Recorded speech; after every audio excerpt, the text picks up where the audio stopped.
Hello, I'm Kara Swiesel with Ashes to Beauty Artistry.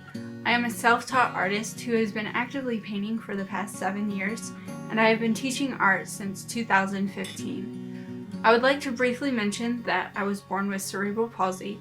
I use art to overcome my struggles with CP. It is a way I can take my bad circumstances and create something beautiful with them. If you would like to find out more information, please visit the link below. On this video, I will be walking you through a basic beginner's art lesson using a pencil and a smudge stick. So let's get started. One of the most important parts of learning how to draw is learning and mastering your shapes, values, meaning light and shadows, and line techniques.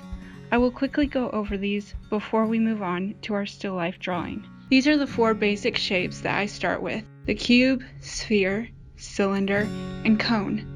However, today I will only be discussing the sphere.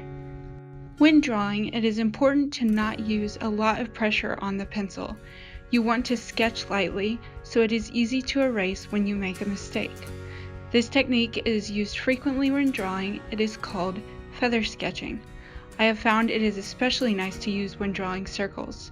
Instead of pressing your pencil down and drawing a circle in one solid committed line, feather sketching allows you to continue fixing the shape as you go. It is just small lines that you make to gradually get the shape you want. Once you finish your circle, you can go back over it with a harder, solid line and erase the feather sketching around it. Now that we've drawn our circle, we will discuss values next. Right now, you need to decide where your light source is coming from. I mark mine with a dot, or you could draw a little sun, whatever you prefer. Your shadows will always be found on the opposite side of your sphere from the light source. I start by shading the darkest part of my sphere on the edge. When shading, keep your lines curving with the edge of the sphere. Think of making your shadow look like a crescent moon. It is important that you do not make the shadow straight across the sphere, because that will make it look flat and not round. Once you have the darkest part of the shadow shaded in, you will continue shading further towards the lightest area on the sphere. This is where pressure control is important to get a gradient effect. The lighter you press with your pencil, the lighter the shading will become. When you are satisfied with your shading, use your smudge stick to evenly blend it out. Always make sure your smudge stick is clean before using it. It is also important not to press too hard when blending, because it will leave blots and uneven shadows. And one more tip on using the smudge stick: hold it at an angle. If you just smudge with the tip, that will flatten and mess it up. Depending on where your light source is, that will tell you what shape and angle the shadow of the sphere needs to be. Since my light is above the sphere and slightly to the right, my shadow will be ovaled and the longest part will be on the left side of the sphere. Draw the outline and fill it in. Blend it out and you're done.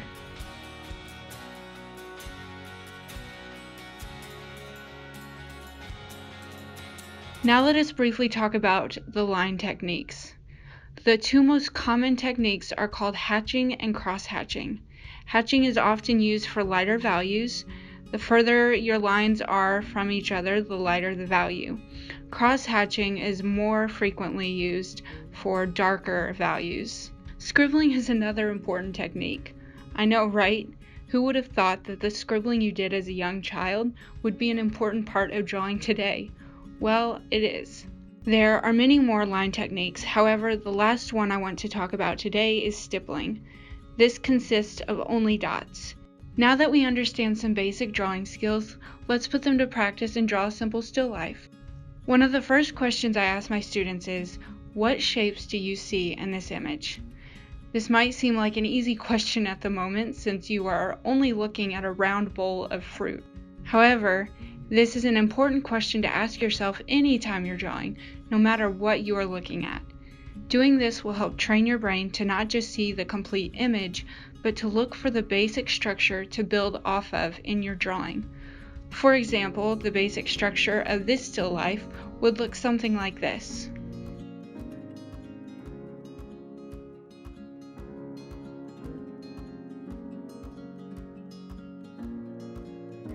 When drawing the still life, keep in mind the different sizes of the circles for the fruit and their relationship to one another, where they touch and where they overlap.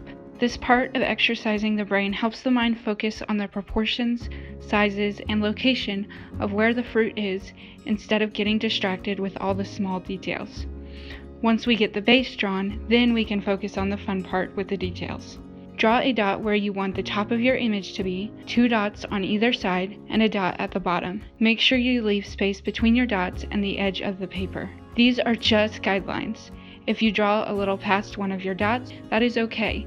These are just to help your mind remember where you are on the page. Next, I begin by drawing the open oval shape of the bowl. You want to make sure to draw this big enough to fit the 3 pieces of fruit. Drawing a perfect oval can be tricky, and it takes practice. Please understand that if you struggle in any area with this drawing, it's okay. It is the struggle and the mistakes that make us better artists, because that is what we learn from. Now I'm going to draw the outline for the bottom of the bowl. Remember, the bowl is round at the bottom because you are looking at it from an angle and not directly from the side. See, even I still make mistakes continuously as a professional artist, and that is why we have erasers. It's just all part of the process. Here I look at where the orange on the left starts at the rim of the bowl. It curves up but does not completely touch the top of the furthest edge. Then I move on to the second orange in front of it. If it would make it easier for you, finish drawing the complete circles for these fruits. You can erase the parts that are hidden by the bowl later. The reason I am not drawing all the complete shapes is for time's sake. This second orange is about the same size as the other one, but it sits a little higher in the bowl. Now the apple is just slightly larger than the orange.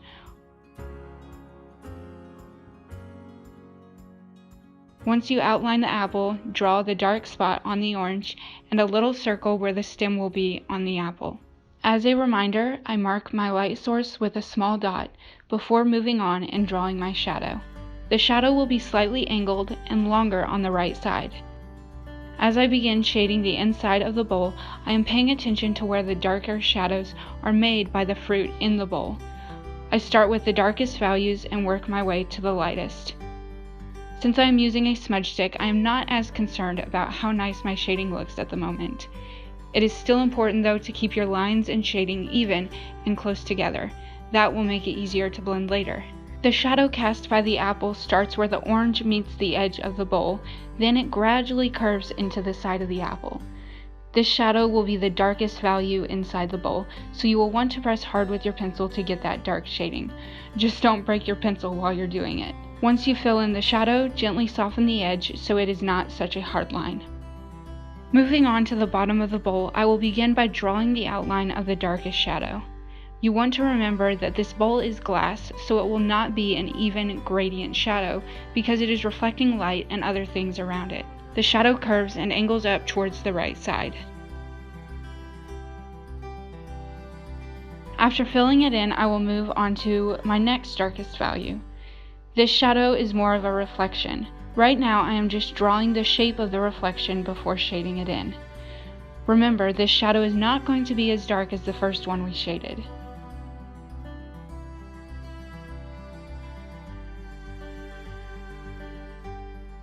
Now I am drawing the lightest value that is reflecting the table underneath the bowl.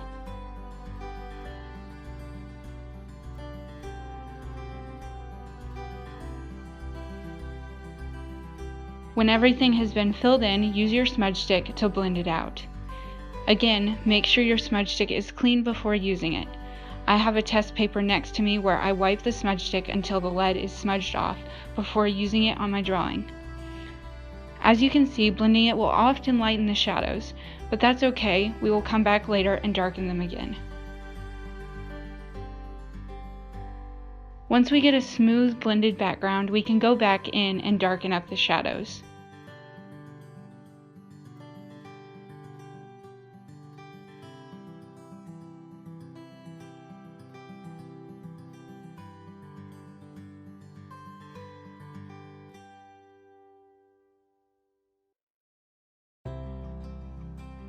Now that the bowl is done, let's move on to the shadows on the fruit, starting with the oranges. Remember those line techniques I talked about in the beginning of this video? Well, now is when they come in handy. These oranges are not smooth, and have a very textured skin, so we will be using the scribbling technique. It is important that you keep your scribbles small and curved with the fruit, similar to what we did when shading in the sphere earlier. Be careful not to make your oranges too dark. If it helps, mark the lightest area on the orange with a light dot as a reminder. The right side of this orange is going to be the darkest, but it quickly lightens as it gets closer to the middle.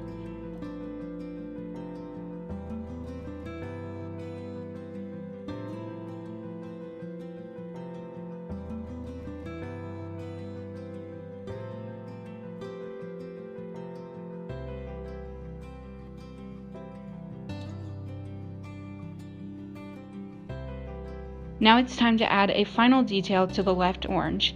Fill in that dark spot and shade the lines coming out from it. It's important to notice that the apple is a different texture than the oranges. Unlike the oranges, the apple is smooth. Also notice the direction the markings and lines are going on the apple.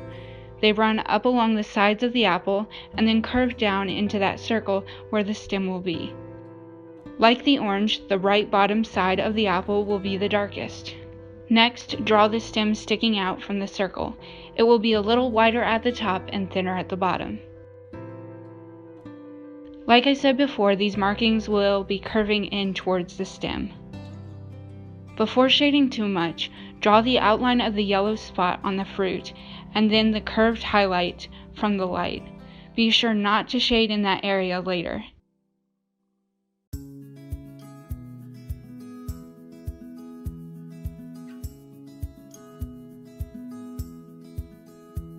Because the fruit's texture is smooth, we will be blending out the shading.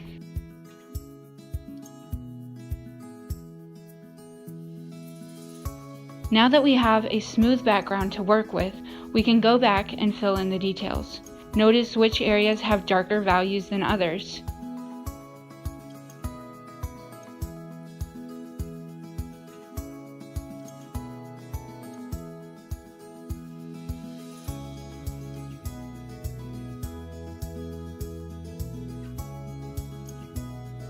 After finishing the details, add the shadow from the stem.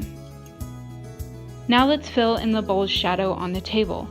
I like to use a clean piece of paper to rest my hand on so I do not accidentally smudge the rest of the image. This shadow will be the darkest value in the image, so try not to leave any white spaces in your shading.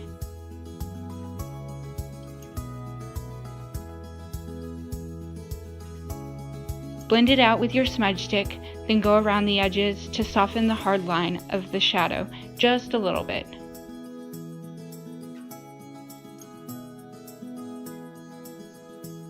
For the last step, I use my pencil eraser to carefully erase around the rim of the bowl, which is the lightest part.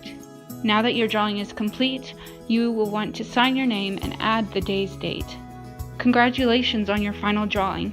I hope you keep practicing what you have learned today. Great art is not something that is easily learned, but with time, determination, and practice, it is possible. I appreciate you taking the time to watch this video. Like I said before, if you would like to find out more information or contact me, please visit my website link. Thank you so much.